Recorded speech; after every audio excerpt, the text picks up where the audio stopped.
Nah, untuk perumusan matematisnya seperti ini bisa dilihat. Interferensi maksimum ini dapat terjadi ketika kedua gelombang sefase. Nah, sedangkan syarat sefase ini adalah beda lintasan antara keduanya sama dengan 0 atau kelipatan genap dari setengah panjang gelombang. Nah, kemudian delta ini sama dengan 2n setengah lambda ya, karena dia kelipatan genap dari setengah panjang gelombang. Akan diperoleh deltanya sama dengan n dikali lambda. Dengan n dimulai dari 0, 1, 2, 3, dan seterusnya.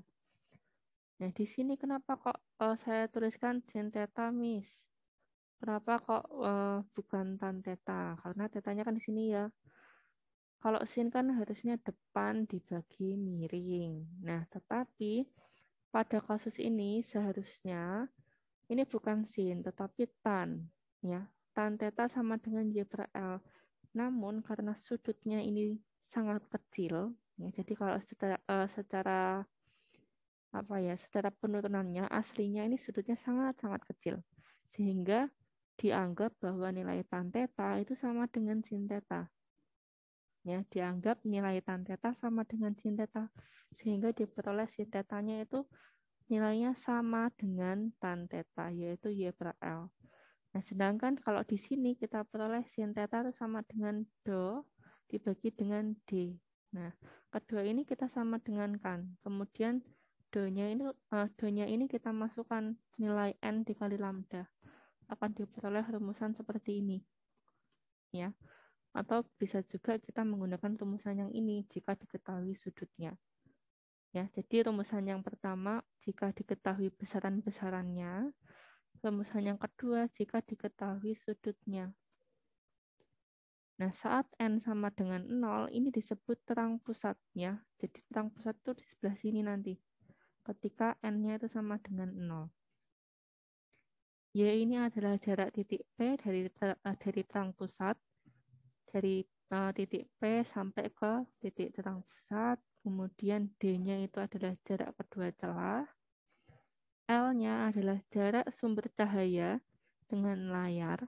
Kemudian lambda adalah panjang gelombang cahaya.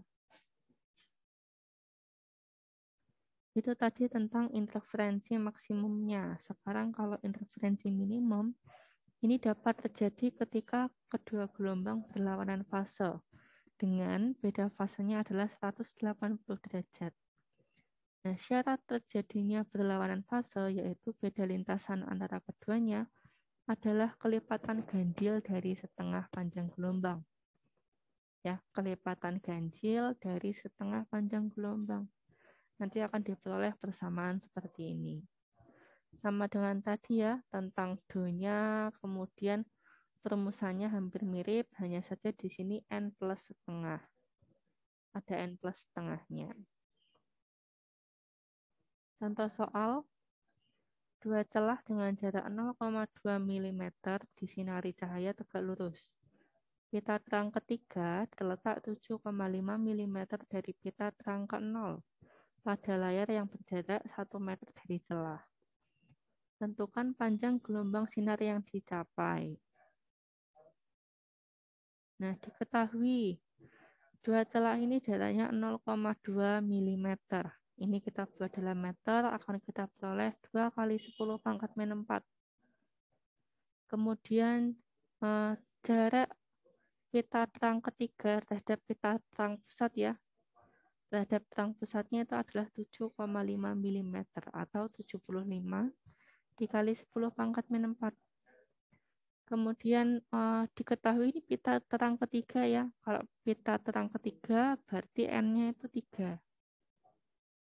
Jarak celah terhadap layar itu adalah 1 meter. Ditanya panjang gelombangnya berapa. Nah, kita tinggal gunakan saja rumusannya. Di sini kan tidak diketahui sudut. Maka kita bisa langsung menggunakan rumusan yang ini. Ini pada interferensi maksimum ya, karena ini yang digunakan kan pita terang. Kecuali kalau ini pita gelap, berarti nanti kita gunakan yang interferensi minimumnya. Tinggal kita masukkan angkanya, akan kita peroleh lambda 5 kali 10 pangkat min 7 meter. Nah, sekarang kita masuk ke sifat difraksi cahaya. Nah, gejala difraksi ini dapat diamati jika lebar celah seukuran dengan panjang gelombang dari gelombang yang melalui celah. Ya, jadi ini perlu diingat. Difraksi itu dapat terjadi jika lebar celahnya seukuran dengan panjang gelombang yang melaluinya.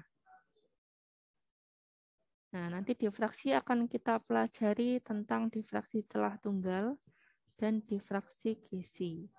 Kalau difraksi celah tunggal itu berarti menggunakan satu celah, kemudian difraksi kisi itu dengan menganggap satu celah ini ada bagian-bagiannya lagi. Jadi kayak ibaratnya ada banyak celah tapi sangat tipis. Nah, ini untuk difraksi celah tunggal dulu. Konsep pola gelap terang pada difraksi ini erat hubungannya dengan interferensi.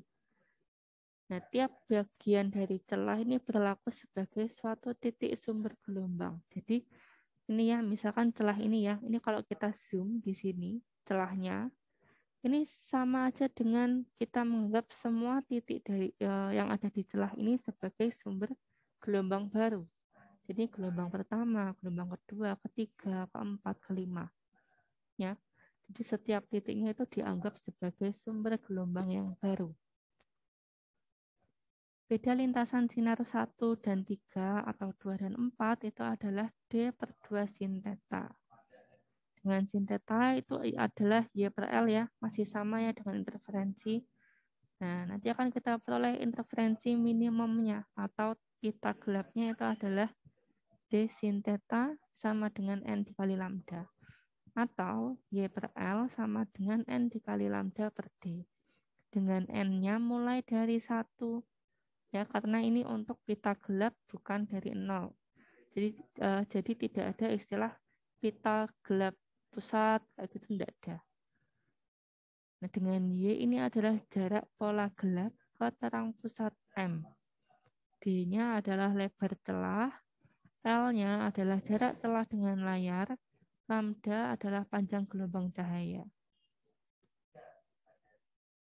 Contoh soal, celah tunggal selebar 0,1 mm disinari berkas cahaya sejajar dengan lambda sebesar 6.000 Armstrong.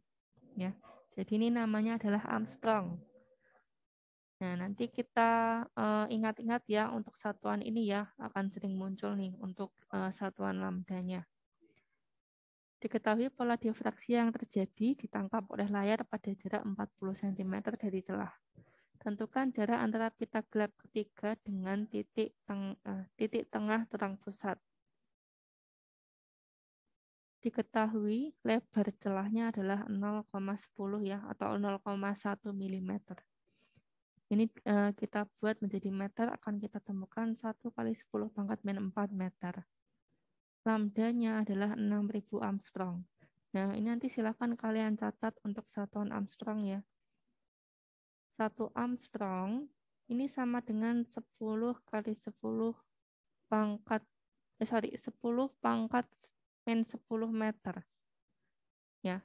Jadi perlu diingat bahwa 1 Armstrong itu sama dengan 10 pangkat min 10 meter. Nah, ini kita peroleh nanti 6 kali 10 pangkat min 7 meter. Jarak celah terhadap layar adalah 40 cm atau 0,4 meter. Tentukan jarak antara pita gelap ketiga. Ya, pita gelap ketiga berarti N-nya 3. Ditanya adalah Y-nya ya. Jawab. Kita tinggal menggunakan rumusannya yang tidak ada sudutnya, yaitu Y per L sama dengan N kali lambda per D. Kita masukkan angkanya, akan kita peroleh nilai Y adalah 7,2 kali 10 pangkat min 3 meter. Sekarang kita masuk ke difraksi kisi. Nah, difraksi kisi itu seperti ini. Jadi ada kisi difraksi ya. Bagian celah-celahnya itu disebut kisi difraksi. Jadi dianggap ada banyak celah di sini. Nah, sedangkan kita tahu kalau untuk satu celah itu bisa menghasilkan sebagai sumber gelombang baru ya, menghasilkan sumber-sumber gelombang baru. Nah, ini untuk penggambarannya. Ini juga mirip dengan interferensi celah ganda Young, tetapi di sini bagian interferensi maksimum atau pita terangnya ya. Kalau tadi pita gelap, sekarang pita terang. Ini dapat terjadi jika beda lintasan optik merupakan kelipatan bulat panjang gelombang. Sama, hanya saja perbedaannya di bagian sini, di bagian D-nya. Kalau di sebelumnya itu adalah lebar celah, kalau di sini adalah seper dari jumlah garis persatuan panjang. Jadi seper N-nya.